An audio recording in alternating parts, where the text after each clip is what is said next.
America की एक company है जिसका नाम है पेप्सी कोला। पेप्सी कोला के साथ भारत सरकार ने एक एग्रीमेंट साइन किया है कि हर साल Pepsi Cola 10,000 metric ton chemical waste America से लाकर हिंदुस्तान में डंप करेगा। ये है लिबरलाइजेशन, और ये 2 साल से डंप होना शुरू हो गया है। सबसे पहली डंपिंग किया था पेप्सी कोला ने मद्रास के पास एक गांव है, और अब इस साल से पेप्सी कोला डंप कर रहा है उस केमिकल वेस्ट को। केरल में एक जगह है, उसका नाम है वाइपीन।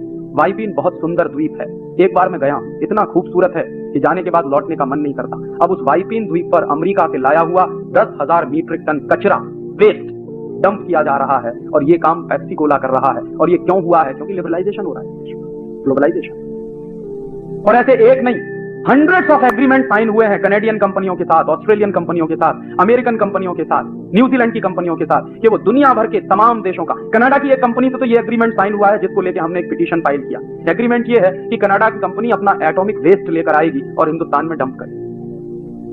ये कंपनी पहले बांग्लादेश के साथ एग्रीमेंट करना चाहती थी। बांग्लादेश की सरकार भी इतनी होशियार है कि जब उनको पता चला कि ये लाने वाले क्या हैं, तो एटॉमिक वेस्ट आएगा, तो उन्होंने कहा नहीं, हम इसको परमिशन नहीं देने वाले। जो एग्रीमेंट बांग्लादेश की सरकार ने नहीं किया, वो एग्रीमेंट हमारी सरकार ने किया, कनाडियन कंपनी।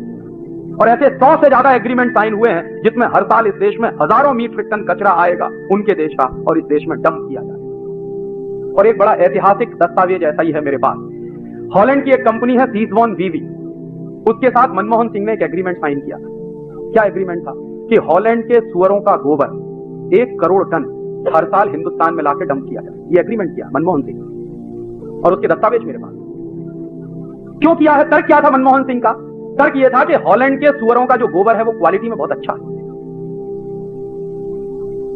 क्यों अच्छा है क्वालिटी में? तो वो तर्क दे रहे थे। जब हमने कहा कि ये आपने क्यों किया, तो एक दिन दिल्ली की एक मीटिंग में उन्होंने इस सवाल पर जवाब देते हुए कहा कि हमने इसलिए ये एग्रीमेंट साइन किया कि हॉलैंड के जो सुअरों का गोबर है वो बहुत अच्छा, क्वालिटी में बहुत अच्छा। और दूसरा क्यों अच्छा है? क्योंकि वहां के सुअर सोयाबीन खाते हैं। तो मैंने सवाल पूछा उनसे उस मीटिंग में कि ये सोयाबीन जाता कहां से? कि हमारे देश से जाता है। कहां से जाता है? मध्य प्रदेश से जाता है। आपको मालूम है इस देश में मध्य प्रदेश को पूरा सोयाबीन का बेल्ट बना दिया है इसी ग्लोबलाइजेशन के चक्कर। तो क्या हो रहा है? सोयाबीन के लिए हजारों हेक्टेयर खेती बर्बाद कर दी गई। सारे दुनिया के एग्रीकल्चरल साइंटिस्ट कहते हैं कि 10 साल सोयाबीन की खेती के बाद 11वें साल आप उस खेत में कुछ नहीं कर सकते, वो बंजर हो जाता है। इसलिए यूरोप के देश सोयाबीन पैदा नहीं करते। तो यूरोप के देश सोयाबीन पैदा नहीं करते, लेकिन हॉलैंड एक ऐसा देश है जो सुअरों को पालता है। मैंने हॉलैंड में देखा, बड़े बड़े रेंच होते हैं पिग्स के। हमारे यहाँ रेंच होते हैं गाय के, उनके यहाँ रेंच होते हैं पिग्स के। क्यों बनाते हैं रेंच? क्योंकि सुअर का मांस खाना, और सुअर के मांस को स्वादिष्ट बनाने के लिए उसको सोयाबीन खिलाना। लेकिन हॉलैंड की सरकार वो सोयाबीन अपने खेतों में पैदा नहीं होने देती। उसके लिए भारत सरकार से उन्होंने समझौता करके हमारे यहाँ सोयाबीन पैदा करवाना शुरू किया। तो यहां से सोयाबीन की खली जाती है, उनके सुअर खाते हैं, और उसके बाद जो टट्टी करते हैं वो हमारे देश में आएगी। ये एग्रीमेंट किया, और ये एग्रीमेंट एक ऐसे व्यक्ति का है जिसको हिंदुस्तान में बेस्ट फाइनेंस मिनिस्टर का अवार्ड मिला। पता नहीं उनके दिमाग में भी वही गोबर भरा हुआ है।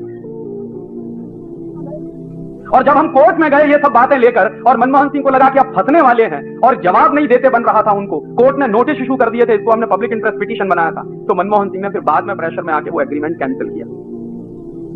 ऐसे एग्रीमेंट साइन होते हैं, लिबरलाइजेशन और ग्लोबलाइजेशन।